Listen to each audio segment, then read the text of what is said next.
آج کل لوگ حج یا عمرے کے سفر پہ جاتے ہوئے اپنے ساتھ سگریٹ کے کارٹن لے جاتے ہیں تاکہ انہیں سعودی عرب میں دکان والوں کو بیچ کر اپنے سفری اخراجات کو پورا کریں. کیا یہ عمل شرعی لحاظ سے درست ہے؟ بری حرکت ہے. اتنی اچھی جگہ پہ جا رہے ہو، سگریٹ لے کے جا رہے ہو. کوئی اور کاروبار کریں، لیکن حرام نہیں ہے آمدن. سگریٹ کے بارے میں فتویٰ یہی ہے کہ مکروہ ہے، بری چیز ہے.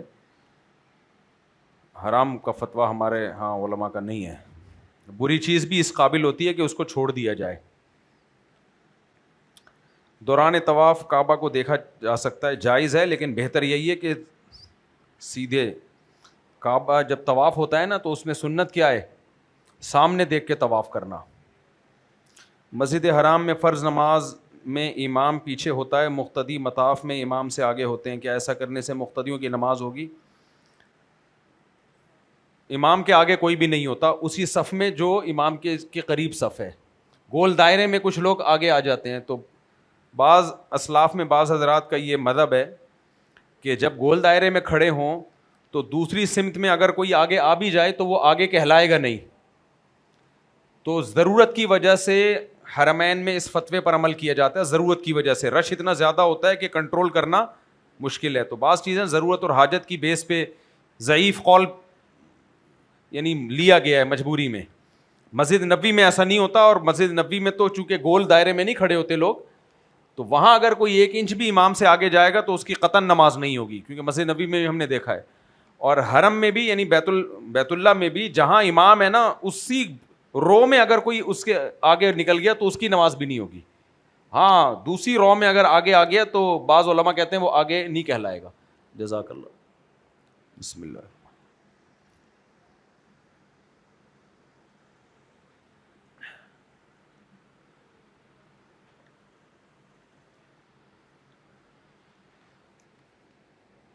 الحمد للہ، کتنی بڑی نعمت ہے یار.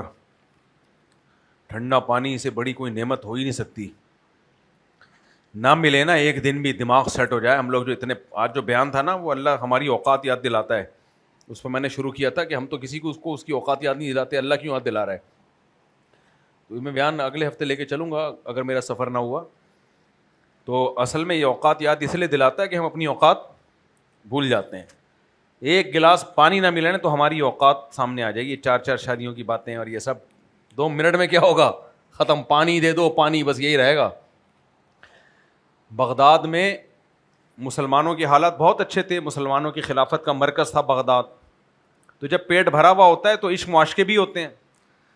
تو وہاں صوفیہ کرام لکھتے ہیں کہ عشق بہت پیدا ہو گیا نا نوجوانوں میں، عاشق معشوقی یہ وہ. اب علماء بڑی فکر میں کہ یہ عشق کیسے ختم ہو، اور اللہ اللہ. تو قحط پڑ گیا.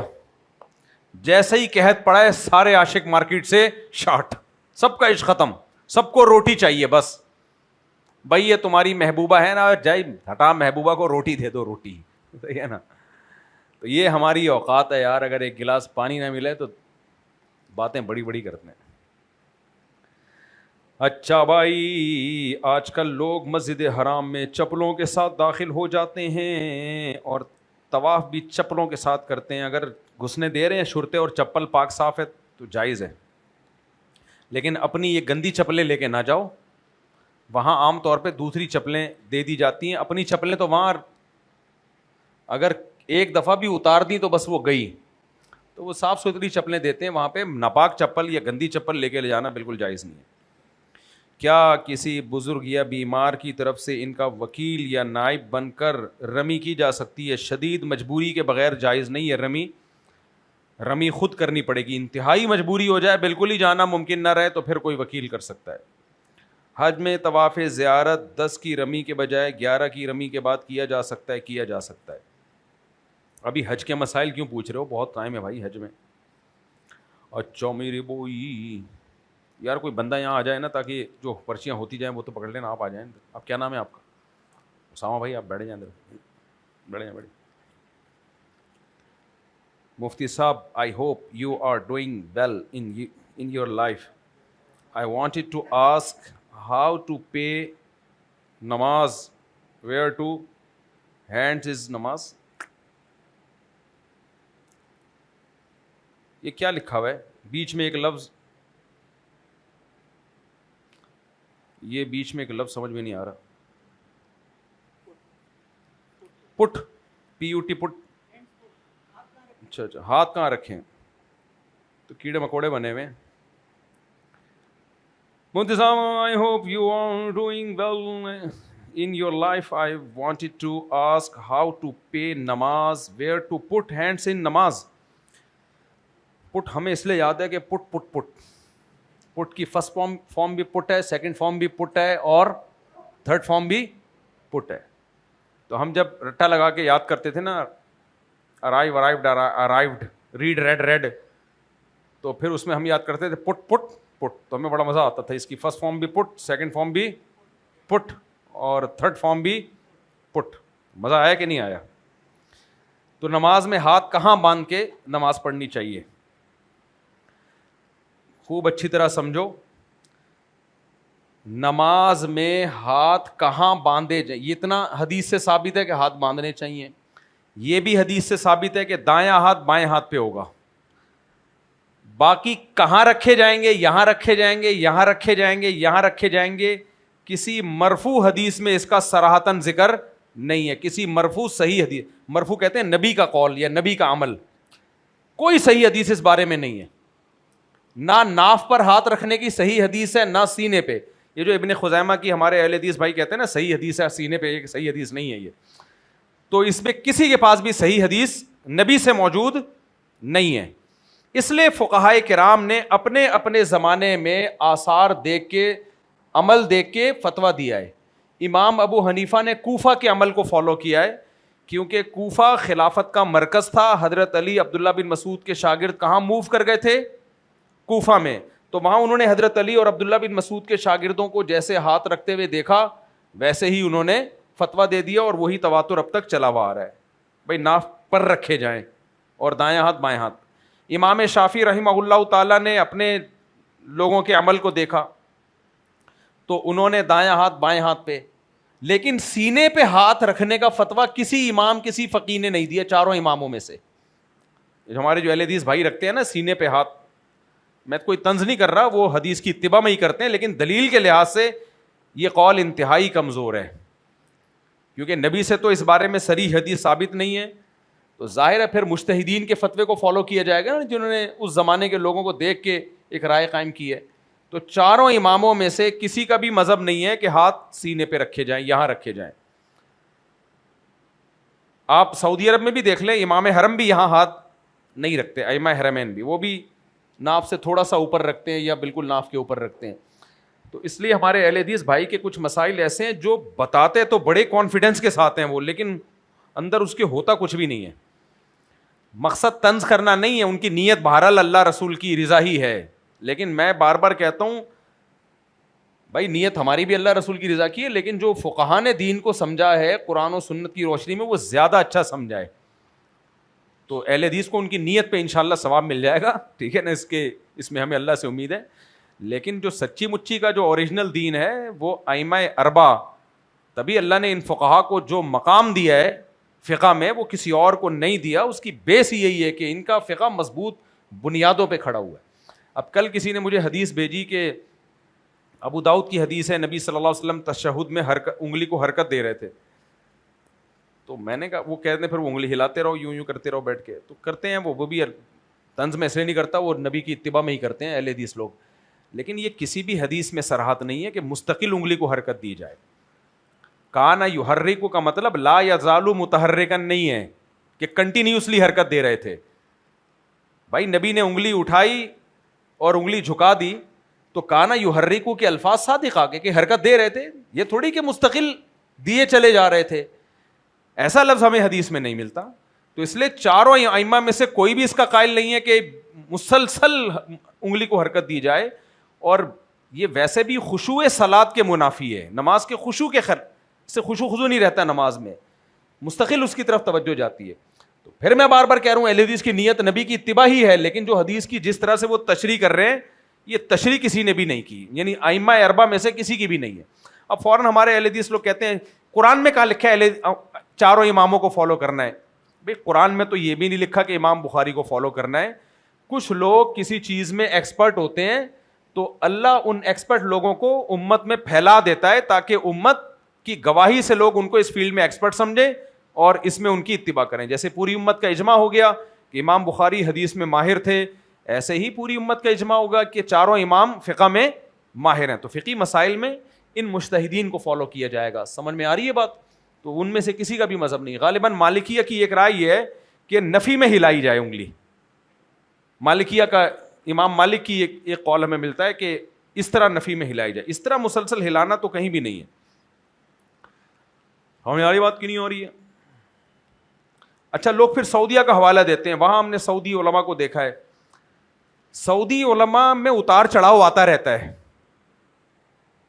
سعودیہ کے جو علماء ہیں نا, اس میں کچھ سلفی کبھی آگے آ جاتے ہیں میڈیا پہ, تو پھر وہ ایک الگ رائے دے رہے ہوتے ہیں. کبھی جو حنابلہ ہیں وہاں کے, جو صدیوں سے چلے آ رہے ہیں, کبھی وہ آ جاتے ہیں.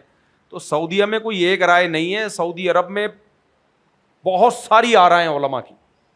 اب سعودی عرب میں جو شیخ بن باز ہے نا, شیخ بن باز, ان کا 3 طلاق پہ فتویٰ اتنا عجیب و غریب ہے کہ وہ اہل حدیث کا بھی نہیں ہے, ابن تیمیہ کا بھی نہیں ہے. صحیح ہے نا؟ وہ کہتے ہیں کہ اکٹھی 3 طلاقیں اگر آپ نے یوں دی, تمہیں طلاق ہے اور تمہیں طلاق ہے اور تمہیں طلاق ہے, تینوں واقع ہو جائیں گی. اور یوں کہہ دیا تمہیں 3 طلاقیں تو 1 واقع ہوگی. اب یہ تو کسی کا بھی نہیں ہے یہ فتویٰ, پتہ نہیں. تو سعودی عرب کوئی ہمارے لیے معیار نہیں ہے کہ سعودی علماء جو کہہ رہے ہیں. ہاں, سعودی عرب میں اہل یعنی بن باز بھی ویسے اہل حق علماء میں تھے, لیکن یہ طلاق و طلاق کے مسائل میں ان کی رائے بالکل امت سے ہٹ کر تھی. اور یہ میں نہیں کہہ رہا, وہیں کے علماء نے ان کی بہت سخت گرفت کی ہے اس پہ.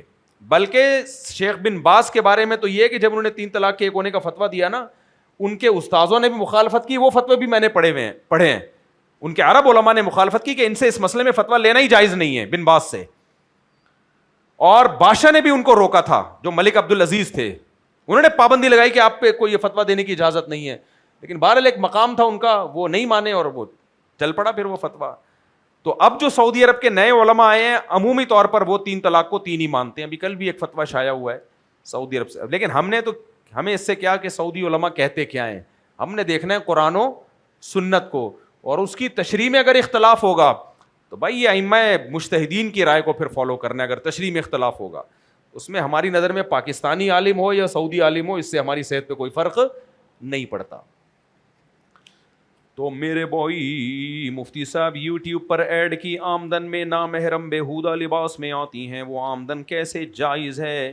وہ نامحرم لڑکیوں کو بیہودہ لباس میں لانا بالکل جائز نہیں ہے, لیکن آمدن اس لیے جائز ہے کہ آمدن بیہودہ لڑکی کو دکھانے کی نہیں ہو رہی, بلکہ آمدن اس پروڈکٹ کو بکوانے کی ہو رہی ہے جو بیہودہ لڑکی لے کے آ رہی ہے.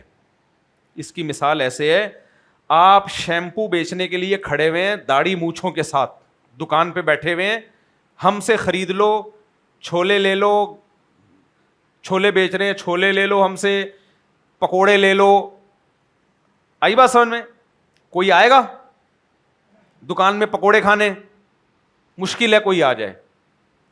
لیکن آپ نے بیہودہ لباس میں لڑکی بٹھا دی, لائن لگ جائے گی پکوڑے خریدنے کے لیے.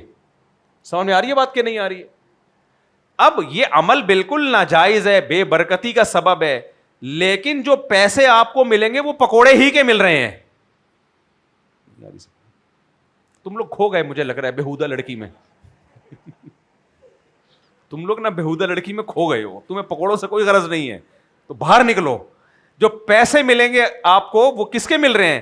پکوڑوں کے مل رہے ہیں. اب ہر جگہ لڑکیوں کو لے جا کے بٹھا دیا ہے نا, کیونکہ لڑکیاں دیکھ کے لوگ آ جاتے ہیں, چلو یہاں سے خرید لو, انٹی سے بات کرنے کا موقع مل جائے گا.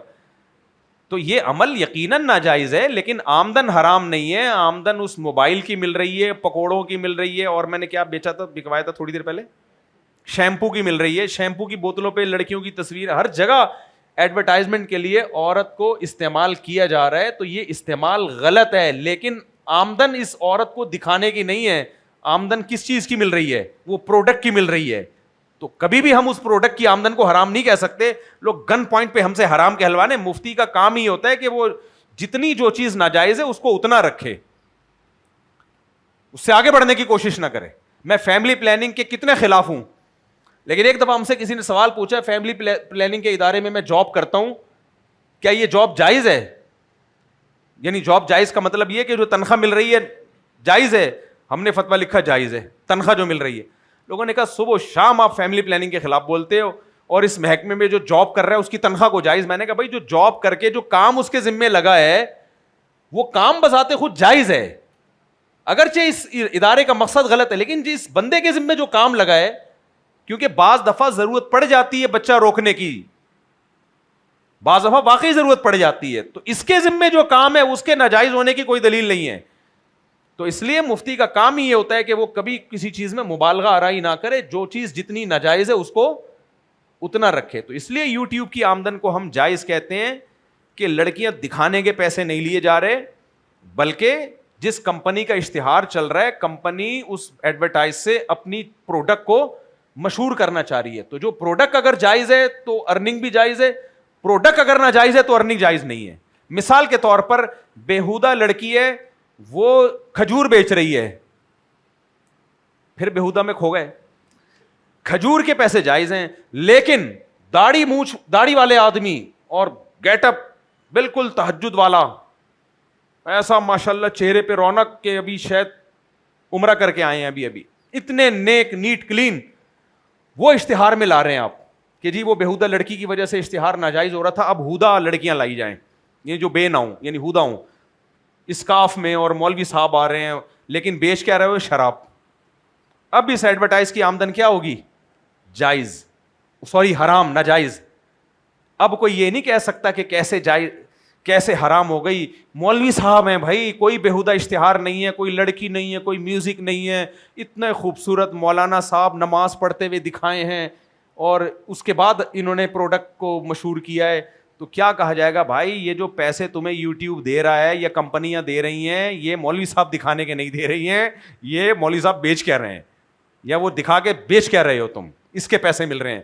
تو یوٹیوب پہ جو ایڈ چلتا ہے اس ایڈ میں جو چیز مشہور کی جا رہی ہے, بکوائی جا رہی ہے, وہ پروڈکٹ اگر ناجائز ہے تو آمدن بھی ناجائز ہے, چاہے وہ مولوی صاحب بھی بیچ رہے ہوں.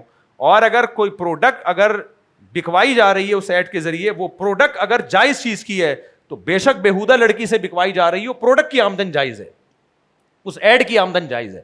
اب بھی سمجھ میں نہیں آیا؟ یہ بار بار یوٹیوب کا مسئلہ اٹھایا جاتا ہے. مفتی سے یوٹیوب ہو گیا ہوں. آج کل ہر طرف کمپیرزم اور کمپٹیشن ہے, اسلام کے مطابق بندہ اپنے دل کو حسد اور جیلس سے کیسے بچائے؟ آج بیان اسی پر تو ہوا ہے نا. سب سے بہترین طریقہ ہے دنیا مسافر خانہ ہے. کوئی آپ سے آگے بڑھ بھی گیا تو جانا اس نے کہاں ہے, قبر میں جانا ہے. تو فیوچر سب کا ایک ہی ہے, ہم سب 50-60 سال کے بعد زمین کے اندر لیٹے ہوئے ہوں گے. جیت کے بھی لیٹنا ہے, ہار کے بھی کیا ہے لیٹنا ہے, ختم کہانی. اس میں کیا آدمی, مردے جا کے دیکھا کرو عیدی سینٹر میں. مفتی صاحب یار اردو میں لکھا کرو, اردو کو بالکل ہی ختم کرتے جا رہے ہو, رومن میں لکھ رہے ہوتے ہیں لوگ. مفتی صاحب اگر کسی انسان کو اللہ پر یقین بھی ہو, نماز بھی پڑھتا ہو, لیکن دل میں بار بار ڈاؤٹ, انزائٹی اور دنیا کی کیا لکھا ہے, فیوچر کو کیا لکھا ہوا یار, ڈر آتا ہو, اچھا دنیا کے فیوچر کا ڈر آتا ہو, تو اسلام میں, میں اتنا بیوقوف نہیں ہوں جو میں پڑھنے میں نہیں پڑھا جا رہا ہوتا, میری پڑھنے کی اسپیڈ بہت تیز ہے, یہ لکھنے والے کی غلطی ہوتی ہے. ایسے میں پڑھ رہا ہوتا ہوں جیسے پہلی کلاس کے بچے نہیں ہوتے. ایک بندہ باغ میں گیا, وہ جو اردو کلاس میں ہوتا تھا, تو میری ریڈنگ کی اسپیڈ بہت تیز ہے, لیکن لکھنے والے آج کل جس ایک تو رومن میں اردو لکھی ہوئی ہوتی ہے, اور پھر اگر انگلش میں بھی لکھتے ہیں تو الفاظ صاف. ابھی یہ جو پٹ ہے نا, یہ پٹ نہیں لکھا ہوا, یہ تو انہوں نے اندازہ لگا لیا کہ پٹ ہوگا, ورنہ لکھا ہوا پٹ نہیں ہے. ڈاکٹروں کی رائٹنگ دیکھی ہے آپ نے, کیڑے مکوڑے لال بیگ الٹا کر دو بس لکھو, ڈاکٹر نے نسخہ لکھ کے دیا ہوا ہے. اچھا میرے بوئی فیوچر کا ڈر آتا ہے, تو اسلام اس سے پریکٹیکلی کیا اپروچ دیتا ہے؟ کہہ رہے ہیں کہ بھائی نماز بھی پڑھتا ہوں اور وغیرہ وغیرہ اور سب کچھ فٹ فاٹ چل رہا ہے اور سب کچھ ہے, لیکن فیوچر کے بارے میں خوف آتا رہتا ہے, انزائٹی ہے. تو دیکھو دو چیزوں کی وجہ سے انسان کے ساتھ یہ مسائل ہوتے ہیں, ایک روحانی اور ایک جسمانی. بعض دفعہ میڈیکلی بھی کوئی پرابلم ہوتی ہے. ایک مثال میں آپ کو دیتا ہوں, اگر آپ کی نیند پوری نہیں ہوئی, 24 گھنٹے یا 48 گھنٹے آپ جاگے ہوئے ہو, آپ کیا خوش رہ سکتے ہو؟ مسلسل ٹینشن میں ہو گئے آپ, ذرا سی بات بہت زیادہ بری لگے گی آپ کو. تو یہ کوئی روحانی وجہ نہیں ہے, یہ نہیں ہے کہ آپ دیندار نہیں ہو, اللہ پہ آپ کو توکل نہیں ہے. بھائی آپ نے دماغی آپ کا سکون میں نہیں. بچوں میں آپ کو یہ چیزیں بہت نظر آتی ہیں. بچے کبھی ایسے کھلکھلا رہے ہوں گے, خوش ہوں گے, ٹینشن کی بات میں بھی خوش ہوں گے, نیند پوری ہو چکی ہوتی ہے. لیکن جب بچوں کی نیند پوری نہیں ہوتی, آپ ان کو کھلونا بھی دو نا, اٹھا کے ایسے پھینکتا ہے, وہ ہر وقت ٹانگے مار رہا ہوتا ہے ایسے چڑچڑا. وجہ کیا ہے؟ اب بچے میں یہ تھوڑی کہ اللہ کی محبت نہیں ہے, توکل نہیں ہے. بھائی وہ چڑچڑا اس لیے ہے, اس کی نیند ہی پوری نہیں ہوئی ہے. تو کسی کی نیند پوری نہیں ہو رہی, یا کوئی دماغ میں بعض دفعہ کیمیکل آڑے ترچھے ہو جاتے ہیں, دماغ میں عجیب سسٹم اللہ نے بنایا ہے بھائی. تو اس کا علاج پھر ڈاکٹر کے پاس ہے, سائیکیٹرسٹ کے پاس جاؤ گے, وہ انزائٹی دور کر دے گا, وہ کوئی میڈیسن دے گا. ماہر ڈاکٹر ہو, آڑا ترچھا نہ ہو.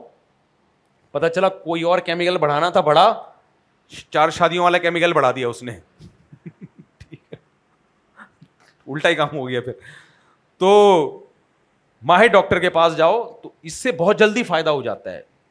لوگ نہیں جاتے ڈاکٹر کے پاس, اتنی پیچیدہ روحانی عملیات, اور جا رہے ہیں سائیکولوجسٹ سے جو نا وہ لے رہے ہیں, ہدایات لے رہے ہیں, پھر موٹیویشنل اسپیکر کی تقریریں سننے. بھائی اتنا مسئلہ نہیں ہے, 2-4 شروع میں کچھ میڈیسن لے لی جائیں, بندہ کیا ہو جاتا ہے, فٹ فاٹ ہو جاتا ہے. یہ کسی کے ساتھ بھی ہو سکتا ہے, نیک لوگوں کے ساتھ بھی ہو سکتا ہے. یہ دماغ ہے نا, آڑا ترچھا ہو جاتا ہے, کچھ بھی ہو سکتا ہے. میں نے دیکھا ہے بعض نیک لوگوں کے کوئی ڈپریشن کی بیماری ہوئی ہے, لیکن وہ کیمیکل آگے پیچھے ہو گئے ان کے, اللہ نے بنایا. دیکھو کسی نیک آدمی کو دماغ میں چوٹ لگے تو بھی تو پاگل ہو سکتا ہے نا وہ.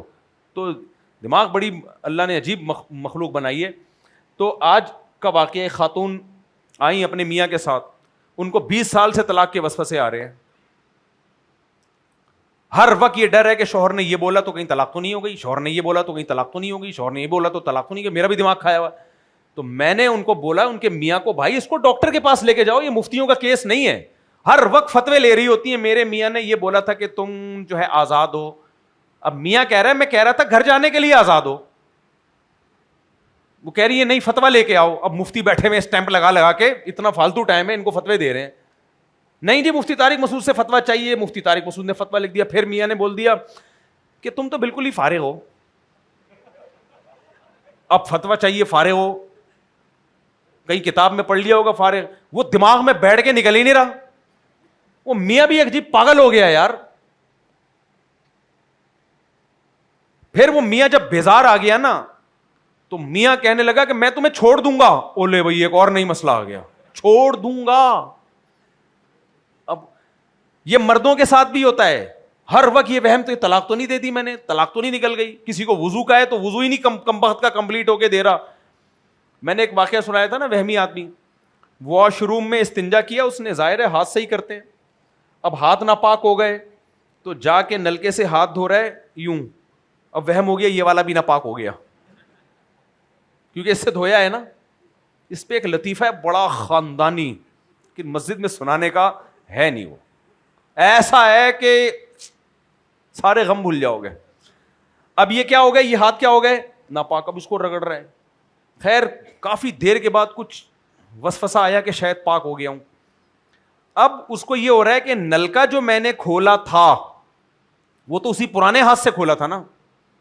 اب نلکے کو دھو رہا ہے یوں یوں ہاتھ ڈال ڈال کے نا, نلکے کا جو ہے نا, اس کو دھونے کے بعد پھر واش روم کا دروازہ یوں کر کے نہیں کھول رہا کہ کتنے ناپاک ہاتھ والوں نے یہ دروازہ کھولا ہوگا. اب کوہنی سے یوں کر کے کھول رہا ہے گیٹ. تو یہ مسئلہ ڈاکٹر کا کیس ہے. یہ اس کو یہ نہیں ہے کہ شرعن پاک ہوا کہ ناپاک ہوا, عین غین نکالنا شروع کر دے. یہ شرعن کبھی بھی پاک ہو ہی نہیں سکتا, نہ عقلاً نہ شرعن. یہ عین غین کرے گا یہ پاک نہیں ہوگا. اس کا علاج ہے, ڈاکٹر اس کے ٹیکا شیکا لگائے گا, کوئی دوا دے گا, تھوڑے دنوں میں کیا ہو جائے گا, سیٹ ہو جائے گا. تو یہ نفسیاتی کیسز ہوتے ہیں. اور دوسرا, اگر کوئی نفسیاتی مسئلہ نہیں ہے تو پھر حب دنیا ہے. بعض دفعہ دیندار لگتا ہے انسان دیکھنے میں, لیکن دنیا کی محبت کے گٹر ابل رہے ہوتے ہیں. ہمارے حضرت فرماتے تھے کہ کچھ لوگ بڑے نیک پرہیزگار, نیٹ کلین, سفید کرتا شلوار, حاجی پاجی, نمازی, دل میں دنیا کے محبت کے گٹر, پیسے کی لالچ. تو انزائٹی تو ہوگی نا پھر. جس سے بے پناہ عشق ہو جائے پیسے سے, تو ہر وقت یہ ڈر چھن نہ جائے, بھائی چھن گیا تو کیا ہو جائے گا.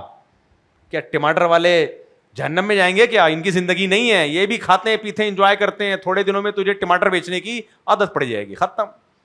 اتنا کیوں دنیا کو لفٹ کرا رہا ہے. ایک بندے نے بتایا, اس کا کیس آیا میرے پاس کہ اس کی بیوی نے شوہر پہ ہلکا سا فحش الزام لگا دیا لڑائی جھگڑے میں, ہلکا سا فحش, کہ اس نے فلانی انٹی سے ایسے ہنس ہنس کے بات کی ہے. اچھا, اس انٹی کو بھی میں جانتا تھا تو مجھے بھی اچھا نہیں لگا, میں جانتا ہوں شریف آدمی ہے. اب جناب وہ ایک بڑا مسئلہ بن گیا, میرے اوپر الزام لگا دیا. ہم نے بھی کہا کہ غلط کیا, اس کی بیوی نے, نیک آدمی ہے تو وغیرہ وغیرہ, لیکن وہ اسی کو لے کے بیٹھا ہوا ہے. میں نے بولا بھائی صاحب کیا ہو گیا یار, زیادہ زیادہ یہ ہے کہ پکڑا گیا, ختم. اتنا نیک بن کیوں رہا ہے, اتنا کیوں ناک پہ مکھی بٹھائی ہوئی ہے یار. ہم مانتے ہیں کہ یہ جھوٹا الزام ہے, یہ سچا الزام نہیں ہے, لیکن اس کو اتنا بنا رہے ہو کیونکہ یہ شو کرنا ہے جیسے میں اتنا نیک ہوں کہ میرے اوپر یہ الزام لگا دیا کہ میں نے کسی انٹی سے ہنس کے ایک دفعہ زندگی میں بات کی ہے. تو نہ بھائی, میں نے کہا بھائی اتنا نیک اتنا نہیں, تھوڑا سا نیچے آ جاؤ. تو یہ جو اتنا زیادہ اپنے بارے میں نیکی کا وہ بنا لیا نا, تو یہ ٹھیک نہیں ہوتا. پھر اس میں خطرہ ہوتا ہے کسی بڑی برائی میں مبتلا ہو جاتا ہے آدمی. تو جتنے ہو ٹھیک ہے, یہ آپ نے نہیں کیا, لیکن جب جھگڑے بگڑے چل رہے ہوتے ہیں یہ لیڈیز میڈیز سب طرح کے الزامات لگا رہی ہوتی ہیں, خواتین پھر مکر جاتی ہیں, ہم نے تو بولا ہی نہیں کبھی, اس کی بیچارے کی 2 ٹکے کی نہیں رہتی سوسائٹی میں. اس لیے میں کہتا ہوں زیادہ شادیاں کرو, کیونکہ اس سے نا آدمی کو اس کی اوقات ہر تھوڑی دیر کے بعد پتہ چلتی رہتی ہے. سمجھ میں آ رہی ہے بات؟ مفتی صاحب میں یونیورسٹی کی پیپر میں فیل ہو گیا ہوں, ٹینشن اور ڈپریشن سے حالت خراب ہے. فیل ہو گیا, کیا ہو گیا یار, کیوں ٹینشن؟ تو اتنا بڑا آدمی بننے کا تیرے کو شوق کیوں ہے؟ چھوٹا آدمی بن جا, تو دوبارہ محنت کر لے, ہو گیا, نہیں ہے تو بھاڑ میں جاؤ یار. ہر آدمی ان اسپیکرز کو سن کے میں نے جو خواب دیکھا ہے نا, یہاں پہنچنا ہے, میں نے یہاں, میں چھوٹا تو سوچتا ہی نہیں, میں نے یہاں پہنچنا ہے. یہ پہنچ جاؤ, اللہ کرے نہیں پہنچے تو کیوں, تو اتنا اونچا سوچ کیوں رہا ہے؟ اونچا سوچو آخرت کے بارے میں بھائی, آخرت کے بارے میں اونچا سوچو, اور اس میں یقینی ہے پہنچا دے گا اللہ وہاں. تو اس لیے بہت زیادہ دنیا کو لفٹ نہیں کراؤ. سن کے نا, دیکھ کے میڈیا پہ سکسیس, یہ جو ولاگر اپنی بیویوں کو ملیشیا, تھائی لینڈ اور انڈونیشیا اور فلاں جگہ لے جا رہے ہیں نا, انہوں نے گھروں میں بہت احساس کمتری میں ڈال دیا عورتوں کو. خواتین کہتی ہیں اس کا میاں دیکھو ہر وقت مسکراتے چہرے کے ساتھ اپنی وائف کو کبھی کہاں لے کے جا رہا ہے, اور میں جا رہا ہوں, میں اپنی امی کے گھر جا رہا ہوں, میں اپنی نانی کے گھر جا رہا ہوں, اور میں یہ ماموں آئے ہوئے ہیں ملاقات کے لیے. عورتیں کہتی کتنا خوبصورت پریوار, کیسا اچھا نظام ہے, اور میری ساس کو دیکھو کھانستی رہتی ہے, اور میرے میاں کو دیکھو ان کے چہروں پہ کتنی رونق ہے, اور میرے میاں کو, ہمارے تو ماموں آئے تو ہم نے تو کبھی نہیں, میرے ماموں تو آتے ہی نہیں. تو بھائی یہ جو ولاگنگ کی دنیا ہے یہ ریئل نہیں ہے, وہ یہ سب کچھ اس لیے کر رہے ہوتے ہیں, انہوں نے پیسے کمانے ہیں. ایک ولاگر اپنی بیوی کو ملیشیا کا ٹرپ کراتا ہے نا, بیگم دکھا کے, ملیشیا کے سارے پیسے ڈبل قیمت کے ساتھ نکلتے ہیں. نہیں آ رہی سمجھ میرے بھائی؟ ملیشیا کے جتنے جو ٹرپ ہے نا, اگر وہ اپنی بیگم کو نہیں لے کے گیا ساتھ, اور بیگم کو جھولے میں بٹھا کے نہیں خوبصورت بیگم ہو, آڑی ترچھی ہو, تو پھر کوئی نہیں, وہ ملیشیا کا سارا ولاگ کی ایسی کی تیسی ہو جائے گی. خوبصورت بیوی ملیشیا کا اور وغیرہ وغیرہ ٹرپوں, میں کسی خاص ولاگر کی بات نہیں کر رہا, میں جنرلی کوئی میرے لا پھر ولاگر کے ساتھ لوگ چلا رہے ہوتے ہیں, مطلب اس کے بارے میں کہہ رہے ہیں, میں کسی کے بارے میں نہیں کہہ رہا, میں سب کو اپنے سے بہتر سمجھتا ہوں, میں جنرلی ایک بات کر رہا ہوں. تو اس کا پورا پیسوں کا پورا خرچہ نکلتا ہے. تو میرے بھائی یہ میڈیا کی دنیا کچھ اور ہوتی ہے اور ریئل دنیا کچھ اور ہوتی ہے. تو یہ ولاگرز تو دکھا رہے ہیں اپنی بیویوں کو, میں یہاں جا رہا ہوں, عورتیں سمجھتی ہیں کتنی خوش لائف ہے, یہ کیمرے کے سامنے ہے, اللہ کرے اندر بھی ہو, لیکن یہ پیسے کمانے کی لائف ہے. ان کو اگر اس پہ پیسے نہ ملے تو پھر نہ ماموں کے آنے کا بتائیں گے, نہ پھپھو کے جانے کا بتائیں گے. تو ریئل لائف میں رہو, جیسے اپنی جو میاں تمہیں آڑا ترچھا ٹیڑھا میڑا ملا ہوا ہے, 2 روٹی سکون کی کھانے کو گھر میں مل رہی ہے, اللہ کا شکر ادا کرو اس پہ, ملیشیا نہ لے کے جائے. ہاں یہ میں ضرور کہتا ہوں جتنی اللہ نے گنجائش دی ہے تو اپنی بیوی کو کہیں نہ کہیں لے کے جایا کرو. بھائی جو اللہ نے اوقات دی ہے, کچھ نہیں یار ادھر کہیں باہر لے جاؤ کھانا کھلانے کے لیے, انڈا موڑ پہ چائے پلا کے لے آؤ, جتنی اللہ نے اوقات دی ہے اس حساب سے اس کو اپنے ساتھ لے کے جایا کرو. ہفتے میں ایک دن کم از کم آؤٹنگ کا رکھا کرو. میرے گھر والے پھر یہ سنتے بولتے ہیں اچھا بات تو صحیح کرنی چاہیے نا انسان کو, چاہے عمل نہ بھی کر رہا ہو. مفتی صاحب میں لاہور سے کیا کہہ رہے ہیں, اپنے سسرائیل میں ٹھہرا ہوں, کیا شریعت میں داماد کے لیے کوئی خاص وقت تک سسرائیل لکھا ہوا ہے باقاعدہ؟ جی, داماد کے لیے کوئی خاص وقت تک سسرال میں رکنے کا حکم ہے یا مجھے ان کے صبر کا امتحان لینا چاہیے جیسے ان کی بیٹی نے میرے صبر کا امتحان لیا ہے؟ ابے اپنے گھریلو معاملات دنیا کو نہیں بتایا کرو یار. سسرال میں اسی کا دل لگتا ہے جس کو سسرال سے محبت ہوتی ہے نا, جس کا سسرائیل ہوتا ہے اس کا دل تھوڑی لگتا ہے. کیا لینا دینا تمہارا سسرال سے, بیوی کے ساتھ لائف گزارو, سسرال والوں سے احترام سے مل کے آ جائے کرو پتلی گلی سے. باقی سسرال میں رہنا تو آسان کام نہیں ہے یار. مفتی صاحب اگر وطر نماز میں دعائیں قنوت پڑھنا بھول جاؤں, تشہد میں یاد آئے تو سجدہ صاحب کریں. جی ہاں سجدہ صاحب کریں. اور آگے لکھا ہے کن کن صورتوں میں سجدہ صاحب, یہ تو بہت ساری صورتیں ہیں نا. میرا نام وقار مغل ہے. ریحان طارق صاحب نے جیل سے رہائی کے بعد آپ کا شکریہ ادا کیا تھا, آپ نے ان کے لیے آواز اٹھائی, تینوں آواز اٹھانا کیوں ضروری سمجھا؟ اچھا میرے اوپر ایک الزام یہ لگا ہوا ہے کہ میرا جو اسکینڈل بنا تھا کینیڈا والے کے بعد, کینیڈا والا اسکینڈل, اس کے بعد مفتی صاحب کو عقل آئی ہے. وہ ہمارے جو دوست ہیں جہلم والے انجینئر علی مرزا, انہوں نے بھی یہ کہا ہے کہ مفتی صاحب پر بھی چونکہ ایک الزام لگ گیا تھا اس لیے مفتی صاحب نے اپنا فتویٰ تبدیل کیا. یہ غلط بات ہے. میں پہلے سے ہی اس پہ آواز اٹھا رہا ہوں کہ یہ جو گستاخیوں کے فتوے ہمارے ملک میں لگ رہے ہیں اس میں مبالغہ آرائی بہت زیادہ ہو رہی ہے, بے گناہ لوگوں کو اس میں مبتلا کیا جا رہا ہے. یہ میں بہت پہلے سے اٹھا رہا ہوں, میرے پہلے کے بیانات ہیں اس پر. تو یہ الزام میرے اوپر لگانا کہ اپنے اوپر پڑی ہے تو مفتی صاحب کا فتویٰ نرم ہو گیا, یہ 100% غلط الزام ہے.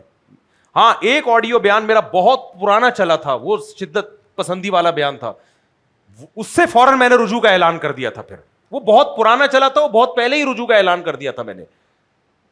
تو ہو جاتی ہے انسان سے غلطی, بعض اوقات جذبات میں کوئی بات غلط نکل سکتی ہے انسان کے. تو یہ بہت پہلے سے میں یہ کہہ رہا ہوں کہ ہمارے ملک میں جو گستاخیوں کے فتوے لگ رہے ہیں نا, یہ ٹھیک, زیادہ تر یہ ٹھیک نہیں لگ رہے ہیں. اس میں مذہبی شدت پسند بعض دفعہ اپنی ٹھڑک نکال رہے ہوتے ہیں. ایک فرقے کا آدمی دوسرے فرقے والے کو دبانے کے لیے, یہ والا فرقہ اس کو دبانے کے لیے دنادن گستاخیوں کے فتوے. اچھا اس سے لوگ یہ سمجھتے ہیں کہ مفتی صاحب اس قانون ہی کے خلاف ہیں, اتنے ماڈرن ہو گئے ہیں کہ گستاخی والے قانون کو غلط سمجھتے ہیں. نا نا نا نا نا, اگر پاکستان میں یہ جو گستاخی والا قانون ہے 295C اس کو ختم کر دیا گیا, لوگ بے لگام ہو جائیں گے, انبیاء صحابہ کی عزت غیر محفوظ ہو جائے گی. ہم اس قانون کے خلاف نہیں ہیں, اس قانون کے غلط استعمال کے خلاف ہیں. دیکھو جیسے شریعت نے زنا کی سزا رکھی ہے 100 کوڑے, رکھی ہے کہ نہیں رکھی, لیکن شریعت نے اس سزا کو کھلواڑ بنانے سے روکنے کے لیے بھی قانون سازی کی ہے کہ اگر کسی نے زنا کا الزام لگایا اور ثابت نہ کر سکا 80 کوڑے اس کو لگیں گے. تو میں یہ کہتا ہوں کہ گستاخی کا الزام کوئی کسی پر لگائے تو لگانے والے کے لیے بھی کچھ قانون اور ضابطے ہونے چاہیے. سمجھ میں آ رہی ہے بات؟ یہ نہیں کہ منہ اٹھا کے جس پہ چاہو FIR کٹا دو جا کے, تاکہ اس قانون کو لوگ غلط استعمال نہ کریں. تو زنا کے بارے میں شریعت کا قانون ہے کہ جو زنا کرے گا 100 کوڑے, شادی شدہ ہے تو رجم. لیکن پھر شریعت نے یہ بھی کہا کہ کسی نے الزام لگایا اور ثابت نہیں کر سکا تو چوک پہ 80 کوڑے اس کو بھی لگیں گے. تو حالانکہ اور یہاں تو کوڑے نہیں لگ رہے, قتل کیا جا رہا ہے. گستاخی رسول کی سزا تو پاکستان میں قتل ہے. اتنی سخت سزا کے لیے الزام لگانے والے کے لیے کوئی ضابطہ ہی نہیں ہے. جو اٹھائے جس پہ چاہے الزام لگا دے. اس الزام کا نقصان کیا ہوتا ہے کہ اگر کورٹس نے اس کو بری بھی کر دیا نا, زندگی اس کی ہمیشہ کے لیے غیر محفوظ. اب ہر وقت موت لٹکتی رہے گی, کوئی بھی اس کو قتل کرے گا اور لیبل کیا لگا دے گا, میں نے گستاخ رسول کو قتل کیا, اور چند بے وقوفوں کی نظر میں وہ ہیرو بھی بن جائے گا. تو ہمیشہ پاکستان میں کسی پہ نبی کی گستاخی کا الزام لگ گیا نا, سمجھو آپ زندگی بھر کے لیے غیر محفوظ ہے. اب کچھ دشمن اس کو تلاش کرتے رہیں گے, اور وہ بیوقوف بھی ہوتے ہیں, کچھ ویسے ہی اپنی دشمنی نکالنی ہوتی ہے. تو یہ اتنا بڑا الزام ہے کسی پہ گستاخی کا الزام لگا دینا کہ آپ نے اس کی زندگی کو ہمیشہ کے لیے غیر محفوظ بنا دیا. تو الزام لگانے کے لیے بھی کچھ قانون اور ضابطہ بننا چاہیے الزام لگانے والے کے لیے. اور اس پہ صحابہ کی گستاخی پہ تو سزا یہ نہیں ہے, لیکن یعنی موت کی سزا نہیں ہے قانون میں, لیکن اتنا تو ہے نا کہ آپ نے ایک شخص کو تو متنازع بنا دیا. اب جہاں جائے گا اس کی جان بھی خطرے میں. تو یہ جو ریحان طارق کا ہم نے دفاع کیا, ریحان طارق کا دفاع نہیں ہے, یہ اس قانون کو جو غلط استعمال کیا جا رہا ہے اس کی مخالفت ہے. تو چاہے اس میں ریحان طارق آئے چاہے کوئی بھی آئے. ہاں یہ بات ضرور ہے کہ کسی شخصیت کا نام لے کے اس کو فیور کرنا یہ مشکل کام ہوتا ہے. جب انجینئر علی مرزا پہ الزام لگا تھا, میں نے ریٹن میں فتویٰ بھی دیا, بیان بھی ریکارڈ کروایا, اور اس کی بعد مجھے جو دھمکیاں ملی ہیں وہ میں جانتا ہوں. جب میں نے انجینئر علی مرزا کے فیور میں بیان دیا تھا نا کہ گستاخی ثابت نہیں ہے اور یہ 295C نہیں لگتی ہے, جو مجھے واٹس ایپ پہ دھمکیاں آئی تھیں نا, اتنی آئی تھی کہ میرا واٹس ایپ نے میرا نمبر ہی بلاک کر دیا. واٹس ایپ پہ جب بہت زیادہ وہ شروع ہو جاتا ہے نا, تو یہاں تو میرے بھائی فیور کرنے والا بھی محفوظ نہیں ہے. آئی بات سمجھ میں؟ یعنی آپ انصاف کے ساتھ تجزیہ کر کے کسی کے بارے میں یہ رائے بھی نہیں دے سکتے کہ اس نے گستاخی کی ہے کہ نہیں کی ہے. جو رائے دے گا اس کو بھی اڑائیں گے, اس کی زندگی بھی غیر محفوظ ہے. ہاں کچھ ویلڈ کیس بھی ہیں جو واقعی گستاخ ہیں. ابھی مولانا اورنگزیب فاروقی صاحب آئے تھے, انہوں نے مجھے ویڈیو دکھائی, وہ واضح گستاخی ہے. ایسے لوگوں پہ کیس ہونا چاہیے, ان کو اندر ہونا چاہیے, ان کو پھانسی کے پھندے پہ لٹکنا چاہیے. لیکن کچھ کہہ رہا تھا, زبان سے کچھ نکل گیا یا غلط جملہ نکل گیا, اس کو ایکسپلین تو کرنے دو بھائی, میری یہ نیت نہیں تھی. اس کے دونوں مطلب نکل سکتے, ایکسپلین تو کرنے دو اس کو. جنید جمشید کا دیکھو کیا حشر کیا تھا. تو دنیا میں کہیں نہیں ہے, یہ سب پاکستان میں ہی چل رہا ہے. اس کا مطلب یہ ایک بوکھلائی بھی قوم ہے, غربت مہنگائی کی ڈسی ہوئی, اس کے پاس ابھی کرنے دھرنے کے لیے کچھ بچا نہیں ہے, اور مذہب کو فالو تو عملی طور پہ کرنا نہیں ہے. تو اسی طرح سے بس وہ چند یہ رسومات رہ گئی ہیں, اور اس طرح کے الزامات لگا کے اور اس طرح کے فضول باتیں کر کے بس اپنے آپ کو یہ ایک تسلی دے دیتے ہیں کہ ہم نبی سے محبت کرنے والے لوگ ہیں. تو اس لیے میں نے آواز اٹھائی ہے, اور یہ سب کو مل کے آواز اٹھانی چاہیے. ریحان طارق کو جب ہم نے سپورٹ کیا اس پہ بھی یہی ہوا ہے. اس پہ اس نوعیت کی دھمکیاں تو نہیں آئی ہیں جو انجینئر علی مرزا کے, لیکن کچھ نہ کچھ اس پہ بھی آئی ہیں. سمجھ میں آ رہی ہے بات کہ نہیں آ رہی ہے, کہ آپ نے کیوں سپورٹ کیا, اور میرے پہ الزام لگایا کہ ہر جگہ گستاخوں کا ساتھ دیتا ہے یہ آدمی. یہ کتنا بڑا الزام ہے یار. آپ کہہ رہے ہر موقع پہ یہ گستاخوں کے ساتھ کھڑا ہوتا ہے, یعنی علی مرزا کے ساتھ بھی یہ کھڑا ہوا تھا, اور ریحان طارق ہر موقع پہ کس کے ساتھ کھڑا ہوتا ہے بھائی. ہر موقع پہ ہم خدا کی قسم کسی ایک گستاخ کے ساتھ نہیں ہیں, لیکن یہ نہیں ہو سکتا کہ جس کو آپ گستاخ کہہ دو ہم اس کو گستاخ آپ کے کہنے سے مان لیں. یہ نہیں ہوگا, یہ ہمارے پیغمبر کی تعلیمات نہیں ہے. اچھا میرے بوئی, جب میرے سے فتویٰ مانگا تھا نا یہ مرزا کے وکیل نے, تو ہمارے بھی کچھ دوستوں نے کہا کہ نہیں لکھو فتویٰ, ہم نیوٹرل رہیں گے کیونکہ ہم مسلم. میں نے کہا بھائی مفتی کا کام ہے جو سوال اس سے پوچھا جائے اس سوال کے مطابق جواب دیا جائے.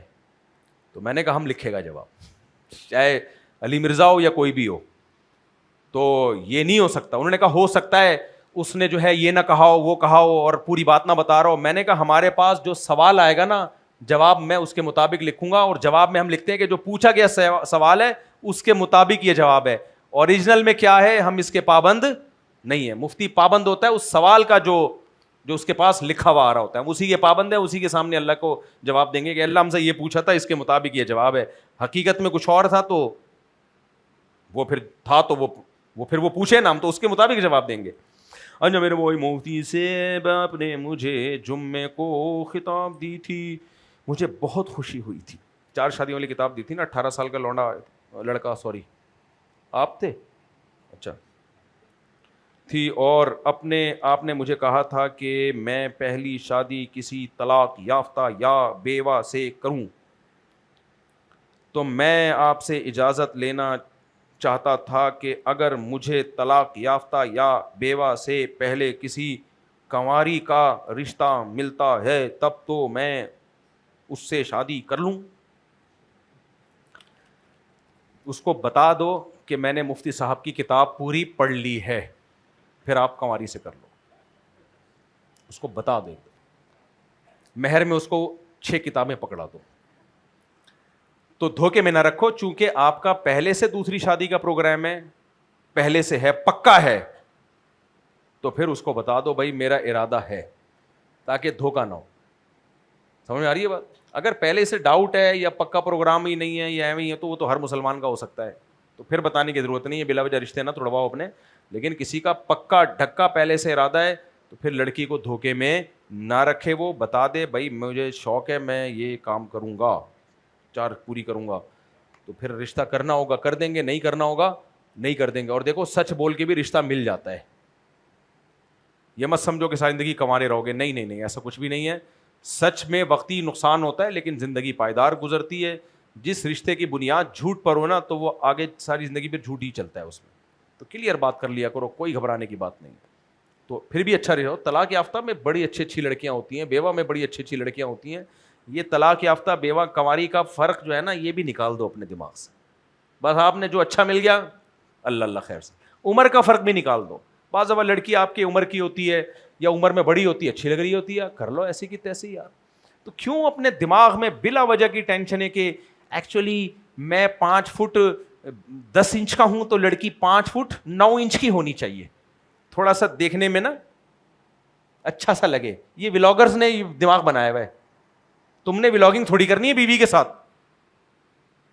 اچھا یہ بھی بڑا مسئلہ ہے, شادی بیاہ میں دلہا دلہن کی تصویریں آ رہی ہیں نا, تو اس میں بھی لوگ چاہتے ہیں دیکھنے میں. پردے کا فائدہ یہ ہوا ہے بھائی ہم نے اپنی بیوی دنیا کو دکھانی نہیں ہے, تو ہم سے عمر میں بڑی ہو, ہم سے عمر میں چھوٹی ہو, قد اس کا اونچا ہو, ہم سے بھائی ہمیں پسند آ رہی ہے, تو ہم نے تو کمرے میں رکھنا ہے, گھر میں رکھنا ہے اس کو, اور اپنے رشتے داروں کی تقریبات میں لے کے جانا ہے, دوستوں کو تھوڑی دکھانا ہے ہم نے.